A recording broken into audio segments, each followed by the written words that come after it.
Morning, सत श्री अकाल, नमस्कार, आदाब। दोस्तों, क्या आप सब लोग ये बात जानते हो कि अब इंडिया में डायबिटीज, शुगर की बीमारी 50 साल की उम्र नहीं बल्कि 30 साल की उम्र में होने लगी है। क्या हम इसको एक्सेप्ट करके बैठ गए हैं कि अब शुगर की उम्र ऐसी ही हो गई है, हम पेस्टिसाइड वाला खाना खा रहे हैं? क्या चीज़ें ऐसी देखने वाली हैं? क्या इतनी अर्ली डायबिटीज़ के कारण हैं? क्या आपने सोचा है? नहीं सोचा तो एक बार सोच के देखिए। एक कड़वा सच बताऊं, जो शायद नहीं आप जानते, कि शुगर की बीमारी शुगर खाने से नहीं, एक्स्ट्रा मीठा खाने से नहीं, बल्कि एक लाइफस्टाइल प्रॉब्लम है। हमारी दिनचर्या में जो दिक्कत हमने पैदा कर ली हैं, उन कारण से डायबिटीज इतनी कॉमन हो गई है और इतनी जल्दी 30 साल की उम्र में है। तो आज ऐसे ही मैं कुछ हिडन कारण बताता हूँ जो आप हटा सकते हैं कि शुगर की बीमारी शायद आपके घर में इतनी अर्ली प्रवेश ना करे, इतनी जल्दी ना आए। तो कारण पे आ जाते हैं। ऐसे क्या 5 कारण हैं। सबसे पहला कारण आप देखिए, हम अपने दिन की शुरुआत कैसे करते हैं। मैं नहीं करता हूँ, आप लोग कैसे करते हैं। यूजुअली घरों में, अब सर्दी का मौसम है, वैसे तो 12 महीने यही हैबिट रहती है और दिन की शुरुआत होती है चाय और बिस्कुट से। अगर आप चाय और बिस्किट्स ले रहे हैं तो वो कैसे डेंजरस है, शुगर के स्पाइक बढ़ाता है। मैं कहता हूँ ये हाई ग्लाइसीमिक फूड है।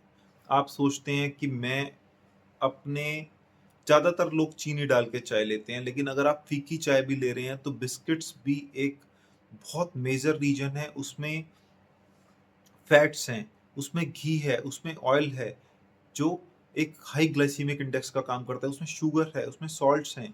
तो डायबिटीज के एक कारण ये गंदी लाइफस्टाइल की हमने शुरुआत दिन की एक शुगर का स्पाइक बढ़ाने वाला, एकदम से जो शुगर बढ़ाता है, उस फूड से करी। मैं हमेशा कहता हूँ कि हमें एक लो ग्लाइसीमिक फूड्स खाने चाहिए जो धीरे धीरे शुगर हमारी रिलीज करते हैं, जैसे मोटा अनाज है। मैं हमेशा होल ग्रेन्स की बात करता हूँ, दलिए की बात करता हूँ, ओट्स, मिलेट्स, इन चीज़ों की बात करता हूँ। तो ये होल ग्रेन्स होती हैं जिनमें फाइबर भी होता है और धीरे धीरे शुगर को रिलीज करते हैं। ये धीरे धीरे शुगर इनसे बढ़ती है, तो डायबिटीज होने का खतरा, शुगर का स्पाइक बढ़ने का खतरा कम रह जाता है। दूसरी चीज़ जो हम समझते हैं कि हमने बहुत हेल्दी सी इंक्लूड कर ली है, हम फ्रूट जूस पी रहे हैं। हम पीते हैं उनकी जगह पैक्ड जूसेस, शुगर वाले ड्रिंक्स। वो भी एक डायरेक्ट ग्लूकोज है, डायरेक्ट शुगर है। मैंने ये कहा कि शुगर खाने से शुगर नहीं होती, लेकिन डायरेक्ट शुगर की ड्रिंक्स फिर से शुगर का स्पाइक बढ़ाती हैं, एकदम से शुगर लेवल बढ़ाती हैं और हमारे इंसुलिन बैठा का बैठा रह जाता है बॉडी में, और हमारी शुगर बढ़ने के चांस हो जाते हैं। अगर हम डायबिटिक नहीं भी हैं तो भी डायबिटीज़ होने का खतरा बढ़ जाता है। हमने फल खाने बंद करे और पैक्ड फ्रूट जूस लेने शुरू करे, जो हमारा स्टेटस भी है। हमें लगता है कि इससे स्टेटस होता है। हम अब फ्रेश फ्रूट जूस की तरफ नहीं जाते, हम फ्रूट्स नहीं खाते। हमने वो पैक्ड फूड के जो आइटम्स हैं, पैक्ड जूसेस हैं, शुगर वाली ड्रिंक्स हैं, डायरेक्ट ग्लूकोज है, उनको लेना शुरू किया। तो हमें इससे बचना है।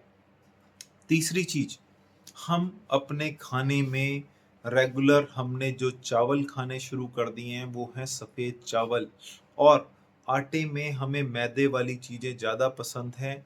हम मैदे के रूप में अपने घर में मट्ठी खाएं, हम समोसे भी खाते हैं, हम इतनी सारी बाहर की food items, momos, spring roll, सब में मैदा है। और इवन घर में भी हमें लगता है कि अगर बना रहे हैं तो मैदे की आइटम आपको शायद ज़्यादा अच्छी लगती है, तो मैदे की जगह हम फिर से वही होल ग्रेन्स, साबुत अनाज पे आ सकते हैं। हम आटा ले सकते हैं, गेहूं का आटा, जो फाइबर वाला होता है, उसको ज़्यादा उसको छनवाएं नहीं। जो रूले के आटे आते हैं वो ना यूज़ करें। और साथ में मल्टीपल ग्रेन्स यूज़ कर सकते हैं हम आटे की। हम वाइट आटे से, वाइट राइस से थोड़ा बचें। और वाइट आटा बोले तो मतलब मैदे से बचें, और वाइट राइस से बचें। ये फिर से हाई ग्लाइसीमिक फूड होता है, शुगर बढ़ाता है। और हम अपने खाने में इन चीज़ों को रोज खाते हैं। चौथा कारण, हम अब एक्सरसाइज नहीं करते, हमारे सबके घरों में अब साइकिल नहीं, मोटरसाइकिल्स हैं, मोटर व्हीकल्स हैं, कार है, स्कूटर्स हैं। हम छोटे छोटे कामों के लिए मोटर व्हीकल्स का यूज़ करते हैं। पैदल जाना अब हमें पसंद नहीं है। साइकिल चलाने का या तो युग नहीं बचा है, आप सेफ भी नहीं है साइकिल पे काम करने के लिए, क्योंकि एक्सीडेंट का खतरा होता है। हर बंदा इतने हरी में है, और साथ ही साथ हमें साइकिल से हमारी शान भी डाउन होती है। पैदल जाने में हमारा टाइम वेस्ट होता है। तो हम मोबाइल बहुत कम हो गए हैं, हम बिल्कुल फिजिकल एक्टिविटी नहीं करते हैं। ज़ीरो फिजिकल एक्टिविटी हो चुकी है, इसलिए हमारे डायबिटीज़ के चांसेस बढ़ गए हैं। और इंडिया में 10 में से एक बंदा प्री डायबिटिक है। इतनी एक सीवियर फिगर आ चुकी है। ये एक कड़वा सच है जो हमारी कंट्री के लिए बहुत डेंजरस है। और पांचवा फैक्टर जो अवॉइड किया जा सकता है वो है हमारा स्ट्रेस लेवल। हम ठीक से नींद नहीं ले रहे, चाहे वो हमें हमारे काम की टेंशन है, चाहे कोई घरेलू टेंशन है।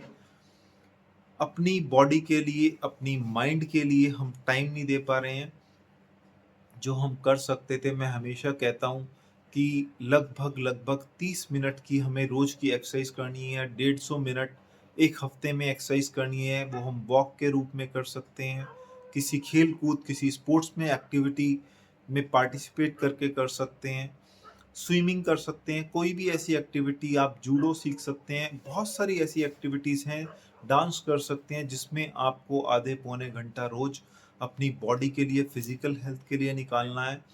और योगा, मेडिटेशन जो हमारी मेंटल हेल्थ के लिए अच्छा है। ठीक समय पे सोना, ठीक समय पे उठना, जिससे हमारी बॉडी में स्ट्रेस हार्मोन्स उस अमाउंट में रिलीज ना हो जो अल्टीमेटली इंसुलिन को काम ना करने दें, और अल्टीमेटली हम डायबिटीज़ के शिकार ना हो जाएं। क्योंकि अल्टीमेटली स्ट्रेस हार्मोन्स हमारी शुगर को और बढ़ाता है और इंसुलिन रेजिस्टेंस पैदा करता है, जिसके कारण से शुगर होती है। तो ये पांचों फैक्टर्स अवॉइड किए जा सकते हैं। सिर्फ मीठा खाने से शुगर नहीं होती है, ये कारण जुड़े हुए हैं। इसके साथ साथ कुछ जेनेटिक कारण होते हैं जो हम इग्नोर नहीं कर सकते, लेकिन अपनी लाइफस्टाइल से, अपनी अच्छी हैबिट्स से हम शुगर को अवॉइड कर सकते हैं। हम अगर फैमिली हिस्ट्री स्ट्रॉन्ग डायबिटीज़ की कैरी करते हैं तो भी बच सकते हैं। लेकिन ध्यान रखने वाली बात क्या है, 25 से 40 साल की उम्र में आज की डेट में डायबिटीज़ बहुत कॉमन है, और उस समय में हमें या तो अलर्ट होना है, नहीं तो दवाई पूरी उम्र खानी पड़ेगी। या तो आज ही समझ जाइए, या फिर दवाई पूरी उम्र खानी पड़ेगी। अब हमें क्या अलर्ट साइंस हैं, क्यों अब हो सकता है कि शुगर हो, हमें टेस्ट कराने की नीड है। तो हो सकता है कि अगर आपको शुगर के ज़्यादातर सिम्टम्स ये रहते हैं कि भूख बहुत ज़्यादा लगने लग जाती है, प्यास बहुत लगती है, पेशाब ज़्यादा आने लग जाता है, वीकनेस लगने लगती है, वेट लॉस होने लगता है पेशेंट्स का, वजन एकदम से ऐसा लगता है कि वजन घटने लगा, शोल्डर्स ड्रूप होने लगते हैं, विजन में दिक्कत आने लगती है, देखने में एकदम से आईसाइट डाउन होने लगती है, और पेशाब का इन्फेक्शन, पेशाब में जलन हो सकती है, कुछ खुजली की बीमारी हो सकती है, स्किन की प्रॉब्लम्स। तो ये सब चीज़ें शुगर की बीमारी को इंडिकेट कर सकते हैं। तो अब करना क्या है, हमें 25 साल की उम्र के बाद कम से कम साल में एक बार अपनी शुगर टेस्ट करा के देखनी है। इन फूड आइटम्स जो मैंने कही है इनसे बचना है। रेगुलर एक्सरसाइज करनी है, कम से कम 30 मिनट रोज की, जिसको हम कहते हैं 5 डेज अ वीक। अगर आप 30 मिनट्स पर डे भी एक्सरसाइज कर रहे हैं तो वो रेगुलर है। मतलब 150 मिनट की एक्सरसाइज एक हफ्ते में अगर हम करते हैं, 5 दिन हफ्ते में, तो वो रेगुलर एक्सरसाइज होती है। रेगुलर एक्सरसाइज करनी है, कुछ योगा प्राणायाम करने हैं, अच्छी डाइट लेनी है, अच्छी हैबिट्स पालनी है, टाइम से सोना है, स्ट्रेस लेवल को कम रखना है। तो यही सब चीज़ें सॉल्यूशन हैं जो हमें अर्ली एज में शुगर होने से बचा सकते हैं।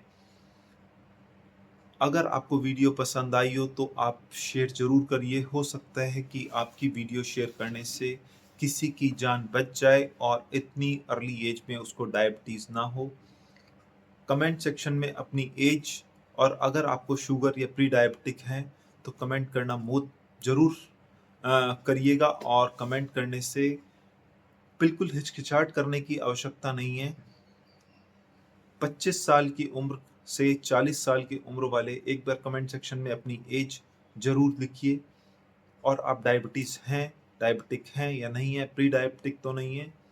हो सकता है कि ये वीडियो बहुत हेल्पफुल हो जाए इस एज ग्रुप के लिए, और आप जिनको आगे शेयर करते हैं उनके लिए भी। हम फिर से मिलेंगे एक अच्छी सी वीडियो के साथ, तब तक के लिए आप अपना ध्यान रखिए। Take care, bye bye.